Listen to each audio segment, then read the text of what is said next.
കാടും മലയും കുന്നും ഒക്കെ താണ്ടി യാത്ര ചെയ്യുന്നവരും യാത്ര ചെയ്യാൻ ആഗ്രഹിക്കുന്നവരുമായിട്ടുള്ള ആളുകളാണ് നമ്മളൊക്കെ. ഇത്തരത്തിലുള്ള യാത്രക്കിടയിൽ നമ്മൾ എത്തിച്ചേരുന്ന മനോഹരമായിട്ടുള്ള പ്രകൃതി ദൃശ്യങ്ങളുണ്ട്. ഈ ലാൻഡ്സ്കേപ്പുകൾ എങ്ങനെ ബ്യൂട്ടിഫുൾ ആയിട്ട് നമ്മുടെ ക്യാമറയിലോട്ട് പകർത്താം, പകർത്തുന്ന സമയത്ത് നമ്മൾ ശ്രദ്ധിക്കേണ്ട കാര്യങ്ങൾ എന്തെല്ലാമാണ് എന്നുള്ളതിനെ കുറിച്ചാണ് നമ്മുടെ ഇന്നത്തെ എപ്പിസോഡ്. ഈ ഒരു ട്യൂട്ടോറിയൽ എന്ന് പറയുന്നത് ഒരു എപ്പിസോഡ് കൊണ്ട് തീരില്ല.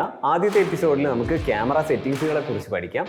രണ്ടാമത്തെ എപ്പിസോഡിൽ എങ്ങനെ മനോഹരമായിട്ട് ലാൻഡ്സ്കേപ്പുകൾ ഫ്രെയിം ചെയ്യാമെന്നുള്ളതിനെ കുറിച്ച് പഠിക്കാം. ലാൻഡ്സ്കേപ്പ് ക്യാമറ സെറ്റിംഗ്സുകളെ കുറിച്ച് പറയുമ്പോൾ പ്രധാനമായിട്ട് ശ്രദ്ധിക്കേണ്ടത് 4 കാര്യങ്ങളാണ്: aperture, shutter speed, ISO and focus. ക്യാമറയിൽ നമ്മൾ അപ്പർച്ചർ വാല്യൂ അഥവാ F വാല്യൂ നമ്മൾ കുറയ്ക്കുന്നതിനനുസരിച്ച് ക്യാമറയുടെ അപ്പർച്ചർ കൂടുകയും നമുക്ക് കൂടുതലായിട്ട് വെളിച്ചം കിട്ടുകയും ചെയ്യും. അപ്പോൾ നമ്മൾ വാല്യൂ കുറയ്ക്കുന്നതിനനുസരിച്ച് സംഭവിക്കുന്നത് എന്താ വെച്ചാൽ നമ്മുടെ ചിത്രത്തിന്റെ ഡെപ്ത് ഓഫ് ഫീൽഡ് കുറയുകയാണ് ചെയ്യുക. അതായത് നമ്മൾ ഫോക്കസ് ആവുന്നുള്ള ഏരിയ വളരെ കുറവായിരിക്കും. ഈ ഒരു F വാല്യൂ കുറയുന്നത് നമുക്ക് ഏറ്റവും നന്നായിട്ട് യൂസ് ചെയ്യാൻ പറ്റിയ പോർട്രേറ്റ് ഒക്കെ എടുക്കും. അപ്പം നമ്മുടെ സബ്ജക്റ്റ് മാത്രം ഫോക്കസ് ആവുകയും ബാക്ക്ഗ്രൗണ്ട് ബ്ലർ ആവുകയും ചെയ്യും. എന്നാൽ ലാൻഡ്സ്കേപ്പ് ഫോട്ടോഗ്രാഫിയിൽ കണ്ടീഷൻ കുറച്ചുകൂടെ ഡിഫറെന്റ് ആണ്. നമുക്ക് ഈ ഫ്രെയിമിലുള്ള എല്ലാ കാര്യങ്ങളും ഒരു പരിധി വരെ ഫോക്കസിലായിട്ട് ഇരിക്കുന്നതാണ് ലാൻഡ്സ്കേപ്പ് ഫോട്ടോഗ്രാഫിയിൽ ഭംഗിയായിട്ട് വരിക. ഈ സിറ്റുവേഷനിൽ നമ്മൾ എന്താ ചെയ്യാന്ന് വെച്ച് കഴിഞ്ഞാൽ ഇതിൽ അപ്പർച്ചറിന്റെ വാല്യൂ കൂട്ടുകയായിരിക്കും ചെയ്യുക. അതായത് നമ്മളൊരു F8 മുകളിലോട്ടുള്ള വാല്യൂ F11 F16 ഒക്കെ കൊടുക്കുമ്പോൾ ഫ്രെയിമിലുള്ള എല്ലാ കാര്യങ്ങളും ഫോക്കസ് ആയിട്ടിരിക്കും. നമുക്ക് നല്ല ബ്യൂട്ടിഫുൾ ആയിട്ടുള്ള ഒരു ലാൻഡ്സ്കേപ്പ് പകർത്താനും പറ്റും.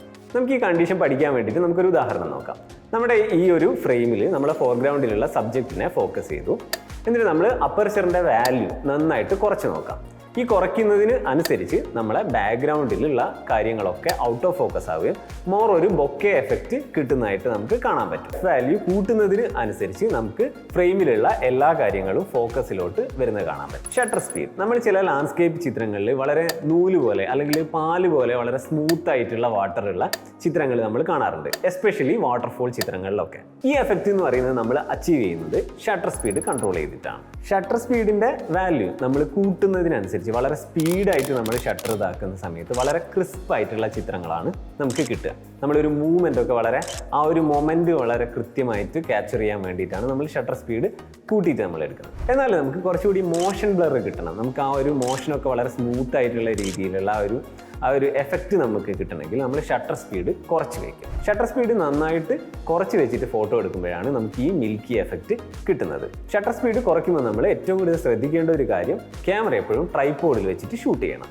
കാരണം എന്താണെന്ന് വെച്ചാൽ നമ്മൾ ഫോക്കസിലായിട്ടുള്ള സ്റ്റാറ്റിക് ആയിട്ടുള്ള ഒബ്ജക്റ്റുകളും ഷാർപ്പായിട്ട് ഫോക്കസിൽ വേണമെങ്കിൽ നമ്മൾ ട്രൈപോഡിൽ വെച്ച് ഷൂട്ട് ചെയ്യണം. മോഷനുള്ള എലമെന്റുകൾ മാത്രം മതി നമുക്ക് ഈ മിൽക്കി എഫക്റ്റ് കിട്ടേണ്ടത്. അപ്പോൾ നമുക്ക് ഇതെങ്ങനെയാണെന്നൊന്ന് ട്രൈ ചെയ്ത് നോക്കാം. ഈ ഒരു ഫ്രെയിമിൽ ഈ ഒരു പാറക്കൂട്ടങ്ങളൊക്കെ വളരെ ഷാർപ്പായിട്ട് ഫോക്കസിൽ വരികയും ഈ വെള്ളത്തിനൊക്കെ നമുക്കൊരു മിൽക്കി എഫക്റ്റ് കിട്ടുകയും വേണം. ആദ്യം നമുക്ക് ക്യാമറ ഒരു ട്രൈപോഡിൽ സെറ്റ് ചെയ്യാം. അപ്പർച്ചറൊക്കെ നമുക്ക് വേണ്ട രീതിയിൽ സെറ്റ് ചെയ്തതിന് ശേഷം ഷട്ടർ സ്പീഡ് നന്നായിട്ട് കുറച്ച് വയ്ക്കാം.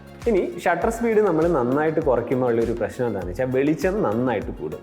ഈ വെളിച്ചം എന്ന് പറയുന്നത് നമ്മളെ നോർമൽ എക്സ്പോഷറിനേക്കാളും കൂടുതലായിരിക്കും. നമ്മളെ അപ്പർച്ചർ സെറ്റ് ചെയ്തതിനേക്കാളും ലിമിറ്റിലും അപ്പുറം വെളിച്ചം നമുക്ക് ചിലപ്പം വന്നു വരും. ഈ സിറ്റുവേഷനിലാണ് നമ്മൾ ND ഫിൽറ്റേഴ്സ് യൂസ് ചെയ്യുന്നത്. ND ഫിൽറ്റേഴ്സ് യൂസ് ചെയ്യുമ്പോൾ നമുക്ക് ഈ വെളിച്ചത്തിനെ കുറയ്ക്കാനും നമുക്ക് വളരെ സ്മൂത്ത് ആയിട്ടുള്ള ചിത്രങ്ങൾ പകർത്താനും പറ്റും. ND ഫിൽറ്ററിനെ കുറിച്ചും അതിൻ്റെ യൂസിനെ കുറിച്ചും വളരെ ഡീറ്റെയിൽ ആയിട്ട് നമുക്ക് മറ്റൊരു എപ്പിസോഡിൽ പറയാം. ഷട്ടർ സ്പീഡ് നമ്മൾ കുറച്ചിട്ട് പലതവണ നമുക്ക് ട്രൈ ചെയ്ത് നോക്കാം, പെർഫെക്റ്റ് ആയിട്ടുള്ള ഒരു എഫക്റ്റ് കിട്ടുന്നത് വരെ.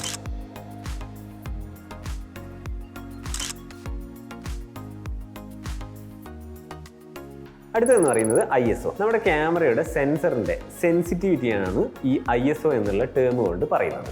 ISO കൂടുന്നതിനനുസരിച്ച് നമുക്ക് കൂടുതൽ വെളിച്ചം ക്യാമറയിലേക്ക് എത്തും. ക്വാളിറ്റിയുള്ള ചിത്രങ്ങൾ പകർത്താൻ വേണ്ടിയിട്ട് എപ്പോഴും ISO കുറച്ച് വെക്കുന്നതാണ് നല്ലത്. ISO കൂട്ടുന്നതിനനുസരിച്ച് എന്താ സംഭവിക്കുകയെന്ന് വെച്ച് കഴിഞ്ഞാൽ കൂടുതൽ നോയ്സ് ചിത്രത്തിൽ ആഡ് ചെയ്യും. ഫോക്കസ്, നമ്മളൊരു ഫ്രെയിം സെറ്റ് ചെയ്യുന്ന സമയത്ത് ആ ഫ്രെയിമിലുള്ള ഏറ്റവും ഇൻട്രസ്റ്റിംഗ് ആയിട്ടുള്ള എലമെന്റ് എന്താണോ അതിൽ ഫോക്കസ് സെറ്റ് ചെയ്യുന്നതായിരിക്കും നല്ലത്. ആക്ച്വലി നമ്മൾ അപ്പർച്ചർ വാല്യൂ കൂട്ടി വെക്കുന്നത് കൊണ്ട് തന്നെ എല്ലാ കാര്യങ്ങളും ഫോക്കസിൽ തന്നെയായിരിക്കും. എന്നാലും നമ്മളെ വിഷ്വൽ ഇൻട്രസ്റ്റ് ഏതാണെന്ന് വെച്ച് കഴിഞ്ഞാൽ ആ ഒരു പോയിന്റിൽ ഫോക്കസ് സെറ്റ് ചെയ്തിട്ട് ബാക്കി ഫോട്ടോ എടുക്കുന്നതായിരിക്കും ഏറ്റവും നല്ലത്. അതൊരു പക്ഷേ ഈ ഒരു ചിത്രത്തിൽ ഒരു പാറക്കൂട്ടങ്ങളാവാം, അല്ലെങ്കിൽ ഒറ്റയ്ക്ക് നിൽക്കുന്ന ഒരു മരമാവാം, അല്ലെങ്കിൽ ഒരു മലയാവാം, അല്ലെങ്കിൽ പുഴയാവാം, അങ്ങനെയൊക്കെ ആവാം. അപ്പം ഏതാണ് നമ്മുടെ ഫ്രെയിമിലുള്ള ഒരു ഇൻട്രസ്റ്റിംഗ് ആയിട്ടുള്ള എലമെന്റ് എന്ന് വെച്ച് കഴിഞ്ഞാൽ അതിൽ ഫോക്കസ് സെറ്റ് ചെയ്തിട്ട് ഫോട്ടോ എടുക്കാം. ഇത്രയായി കഴിഞ്ഞാൽ നമുക്ക് ഫോട്ടോ എടുക്കാൻ വേണ്ടിയിട്ട് ക്യാമറ സെറ്റ് ആയി കഴിഞ്ഞു. ഇനി നമുക്ക് ഇതിൻ്റെ ഫ്രെയിമിങ്ങിനെ കുറിച്ചും അത് കൂടുതൽ ഭംഗിയാക്കുന്നതിനെ കുറിച്ചും നമുക്ക് അടുത്ത എപ്പിസോഡിൽ പഠിക്കാം.